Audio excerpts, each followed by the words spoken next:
અલીગઢ ગામે સ્મશાન માટે મંજૂર કરાયેલ જમીન મામલે સ્થાનિકોમાં અસંતોષ. કલેક્ટરને આવેદન. પાલનપુર તાલુકાના અલીગઢ ગામની સીમમાં આવેલ પાલનપુર રેસિડેન્સી વિસ્તારમાં સ્મશાન માટે મંજૂર કરાયેલ જમીન મુદ્દે સ્થાનિક રહેવાસીઓમાં સંતોષ જોવા મળી રહ્યો છે.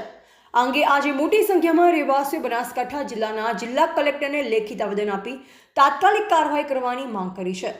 મળતી માહિતી અનુસાર પાલનપુર રેસિડેન્સી નજીક સ્મશાન માટે અગાઉ જમીન મંજૂર કરવામાં આવી હતી. જો કે સ્થાનિકોનો આક્ષેપ છે કે આ જગ્યા ઘનિષ્ઠ રહેણાંક વિસ્તારમાં આવેલ હોવાથી ભવિષ્યમાં સ્વાસ્થ્ય, પર્યાવરણ તેમજ માનસિક અસરો જેવી સમસ્યા ઊભી થઈ શકે છે. સ્થાનિકોએ કલેક્ટરને કરેલ રજૂઆતમાં જણાવ્યું કે હાલની મંજૂરી ઉપર તાત્કાલિક સ્ટે મૂકવામાં આવે અને વિકલ્પ રૂપે અન્ય યોગ્ય સ્થળ પસંદ કરવામાં આવે, જેથી કોઈપણ પ્રકારનો વિવાદ, અશાંતિ અથવા સામાજિક તણાવ ઊભો ન થાય. આવેદનમાં વધુમાં સ્પષ્ટ કરાયું છે કે સ્થાનિકો વિકાસના વિરોધી નથી, પરંતુ રહેણાંક વિસ્તારને ધ્યાનમાં રાખી યોગ્ય અને સર્વસંમતિથી સ્થળ પસંદ કરવું જરૂરી છે. હાલ જિલ્લા પ્રશાસન દ્વારા રજૂઆત અંગે શું પગલાં લેવામાં આવશે તે અંગે સ્થાનિકોમાં રાહ જોવાઈ રહી છે.